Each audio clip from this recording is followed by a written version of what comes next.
Hey guys! Oh my gosh, it feels like so long since I've done one of these vlogs. I'm really sorry for the delay on this. My computer decided to literally break. I had to get a completely new laptop. And that's what postponed this, but it turns out I didn't miss as much as I was thinking I did. I thought I missed like 3 episodes, it was just 2. So I'm going to be covering the last 2 episodes of American Horror Story 1984. Because I realized I covered the one before that. And this... I feel like I have a lot to say about these last 2 episodes. So I'll just go over them like in order and everything. So, the second to last episode, what we established in the last vlog, you know, Mr. Jingles, you know, kills himself so that he can try and kill Richard Ramirez, so that he can save his son, because once Richard's finished killing people at the summer camp, he's gonna go and kill people at the or go and kill Mr. Jingles' infant son over in Alaska. But that other guy, the hitchhiker that Brooke and Donna, I explained in the last vlog, tied to a cactus and cut off his thumbs. He manages to get free because some woman finds him on the side of the road. Is like, oh god, you need help. It's like, yeah, he's probably tied there for a reason. And of course she ends up getting like kidnapped, and there's a scene shortly after where he picks up another hitchhiker. Or no, he doesn't. It's not another hitchhiker. It's one of the ghosts as he's entering the camp, and they start listening to Creedence Clearwater. And as they are, you can hear the woman wake up in the trunk, and she starts beating on it, and the hitchhiker ghost is like, what was that? And he's like, hold on a second. Stops the car, pulls over on the side of the road, goes around the car, opens the trunk, and then just goes, we're trying to listen to Creedence! It's so I love the over-the-top performances in the show whenever they get like that. They're so cheesy and fun. We're trying to listen to Creedence. And then he kills her, and the ghost hitchhiker just runs out of the car while he's distracted. And he ends up meeting with Richard Ramirez as Richard Ramirez ends up fighting with Mr. Jingles. They end up in another fight together. And Mr. Jingles ends up getting away and ends up actually finding out his younger brother is out in the campgrounds as a ghost. He and his mom and his younger brother end up reuniting and kind of reconciling with each other. And it's actually a really nice, heartwarming moment. Of course, you know, he's still like, okay, yeah, but I can't rest yet until Richard Ramirez is dead. So that he can't kill any more people, so that he can't kill my son, yada yada yada. Meanwhile, you know, Margaret's still determined to get this stupid music festival happening at the camp. Even after the headlining act dies, Richard Ramirez murdered them at the end of the last episode that we talked about. And she's just like, okay, yeah, this still isn't gonna stop me from going forward with this music festival, even after her assistant guy, the little guy, who's her assistant, is just like, okay, this is a really bad idea. Maybe we should reconsider. And she's like, shut up, just shut up. Nobody gives a shit what you think. And he's just like, okay, yeah, whatever you say. And her husband ends up reuniting with Montana, and they end up like having a thing together, and he actually does still really love her. He can't stand Margaret. He just stays with her basically to pay the bills. But he's just like, oh my gosh, and yeah, and you're immortal. You're a ghost. You don't age or anything. Maybe I should kill myself here and become a ghost like you or whatever. But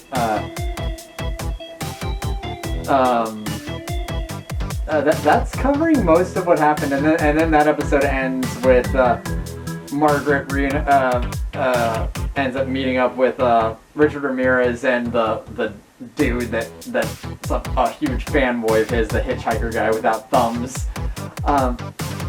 And now she wants them to like kill everyone that's coming, to as much people at the music festival as she can, or as they can, so that it's basically like just this huge like murder tourist destination or something. It's like some really evil plan.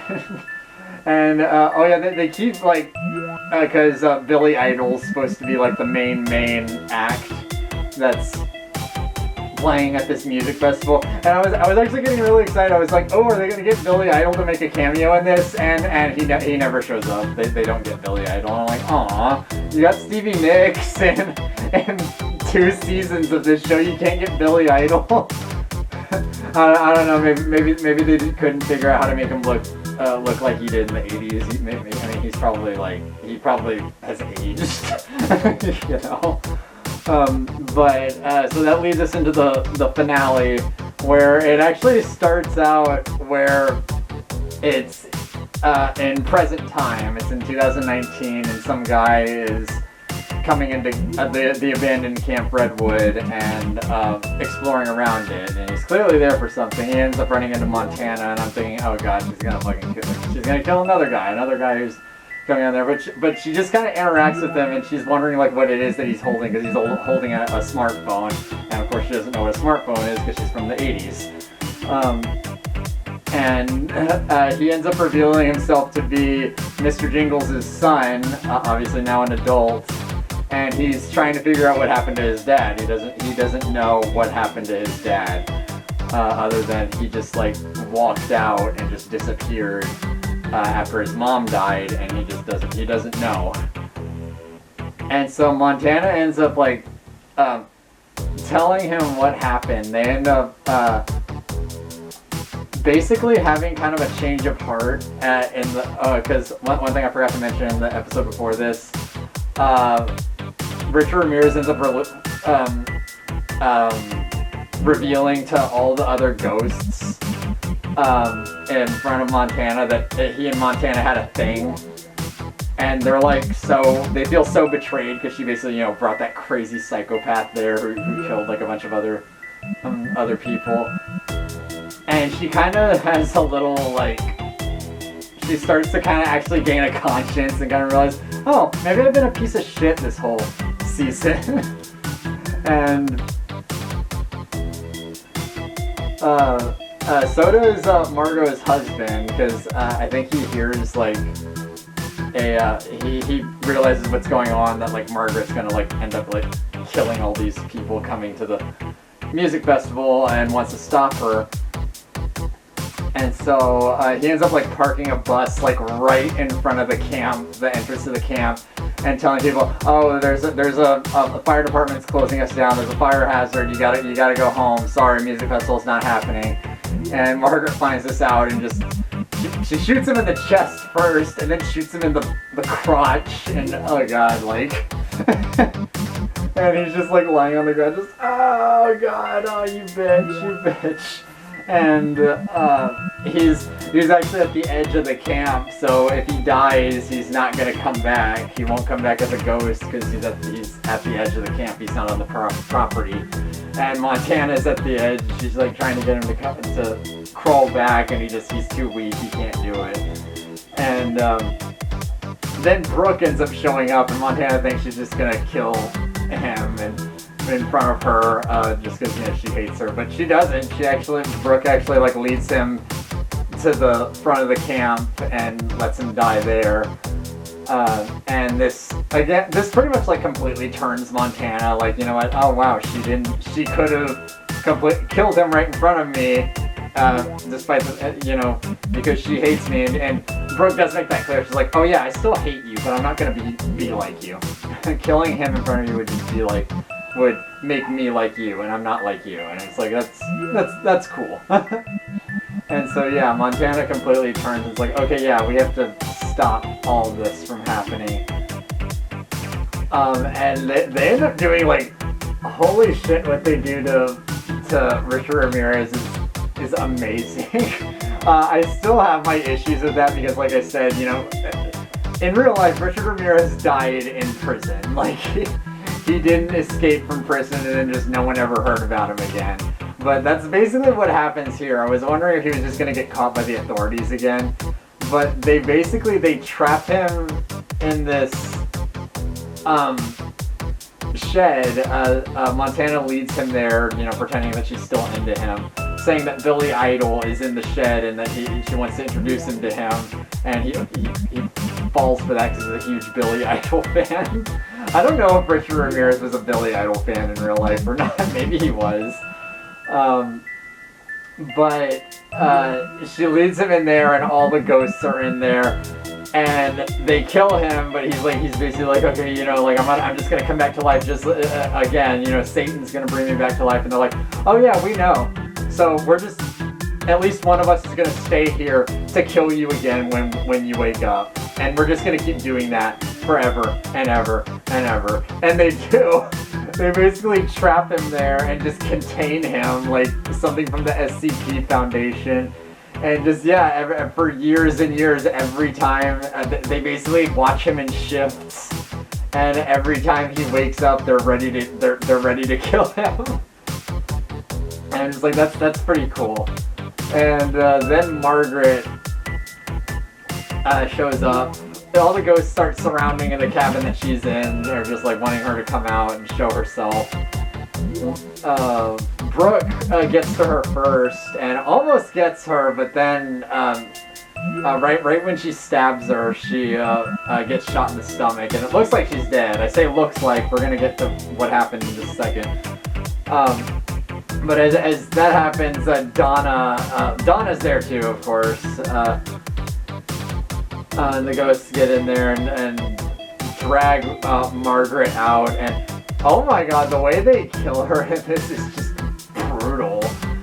They take her over to like one of the edges of the camp where, like, if she dies outside of the camp, you know, she's not gonna come back. And they cut off her limbs one by one and shove them in a wood chipper, and then just mulch her at the edge of the camp. It's pretty gross. And right when she's just like a torso just bleeding out, she's like, oh, it's too late. I'm already dying. I'm just gonna come back this camp. And Montana's just like, oh, actually you're not, because the brain actually can survive for about 30 seconds after being decapitated. Just chops off her head. They quickly throw her torso in the wood chipper, and then her head, and she's just gone. And I'm just like, Jesus. But yeah, she deserved it. She was a huge bitch. And so that was the end of Margaret, and they finish explaining that to, you know, Mr. Jingle's son, and they tell him to leave, that his dad's apparently not there. They don't know where he is. They say, like, oh, he disappeared a long time ago. We don't know what happened to him. We haven't seen him for years. And he's like, I can't accept that. I need to know. And so, oh god, this whole honestly really pointless scene happens. I mean, it's sort of pointless. I can see why they did it, because they probably wanted Mr. Jingles to save his son one more time. But Richard Ramirez ends up escaping in honestly the stupidest way possible. This is another criticism I have with it. He escapes because the two ghosts that are watching him, the cook lady and one of the other camp counselors, basically start flirting with each other, and he's like taking longer to come back to life, so they just start flirting with each other. They end up distracting themselves long enough for Richard Ramirez to completely get free, and I'm just like, you idiots, like, you idiots. And yeah, he finds out that Jingle's son's there. He's like, oh good, this is my chance, he's already here. And right when it looks like he's about to kill him, Mr. Jingles comes out and just stabs Richard Ramirez through the chest. So it's like, oh, okay, yeah, He got free for like 30 seconds. Now he's contained again. Okay. But Mr. Jingle's son meet and kind of reconcile with each other. It's honestly really heartwarming. Mr. Jingle's mom meets him too. They exchange some words. And it's actually a really nice ending. Then yeah, the son just leaves the camp and that's where it ends. And I liked that. I was actually really shocked. They managed to do a good, not contrived, happy ending for a season of American Horror Story. Like the last happy ending I saw for American Horror Story was probably a Freak Show, which, God, I don't like that ending more than I like it. I like some parts of that ending, but I would have liked it to be completely different, which I'll cover eventually when I do a retrospective on the series as a whole. But that was the last time I remember them doing like a complete straight happy ending, where there was like no like strings attached. Whereas, you know, like other seasons that have done a happy ending have had like a caveat that's like, oh, but then this happens. Like the first season where it's like, oh yeah, you know, the ghosts are all living together happily as a family, but oh, the Antichrist is still born. But I liked this season overall. It like I said, it you know, as I explained throughout my vlogs, it had some stuff I didn't like. Some of the Richard Ramirez stuff, specifically deviating from what actually happened with Richard Ramirez. That's just the historical nut in me. Then I'm like, it's not historically accurate. That's not what happened. But other than that, yeah, the music is really solid. They choose some really good 80s tracks. A lot of Billy Idol stuff. You know, some Creedence, even though that's not really 80s, but who doesn't love Creedence? Creedence is timeless. The acting is really good. Leslie Mann does a really good job as the main villain. I really liked her in this. They should get her to play the villain a little bit more. It's really nice seeing Emma Roberts come back, 'cause I like Emma Roberts. I think she's a really cool actress. And maybe that's just because I grew up with her back when she was on Nickelodeon. But I like Emma Roberts. She's pretty good. You know, the ending, they surprisingly stuck the ending despite some fumbles, like I said, you know, with Richard Ramirez escaping in kind of a dumb way. But, you know, other than that, you know, I'm willing to overlook that because the ending was actually really good. And I'm just like, wow, you did it, American Horror Story. You finally did a good, straight, happy ending. And you didn't ruin it. It didn't feel contrived. It didn't feel like, no, this isn't a story that needs a happy ending. No, this was a story that needed a happy ending. But yeah, I really liked this season. I'm not sure where I'd put it on my ranking for American Horror Story, my favorite American Horror Story seasons. Maybe number 5. Because my favorites are like, let's see, it's Roanoke, Asylum, Roanoke, Asylum, Apocalypse. I'd have to like see a whole list of them, but it's probably like number 5 now. I just really liked this season, and I think all of you who have watched these vlogs, I'll probably do them again, like, you know, next year with the next season. And I'm gonna try hard and get the next creepypasta I was working on before my computer decided to die, because the audio is still saved. The project itself is or what I started of it, which wasn't much, is gone. But, you know, it can be, you know, redone. It wasn't like, it was like, oh, it's hours of footage gone. It's like, no, it was like 5 minutes of the start of the project. I think you guys will like it. After that, I'll probably be doing a video with Club Chrisette again on, I really want to do Black Christmas. I know that's coming out Friday the 13th next month. and I'm really excited for that movie. I want to see Black Christmas. But thank you all for watching my series of vlogs on this. I've had a fun time doing this. And I'm planning on doing more with American Horror Story in the future. I want to do a whole, retrospective, video essay style series eventually on just the entire, every season of the show. Every past season of the show and stuff like that. So look forward to that. I'll definitely do that. But I'll see you guys for my next project, which will probably be my creepypasta. I'll see you then. Take care.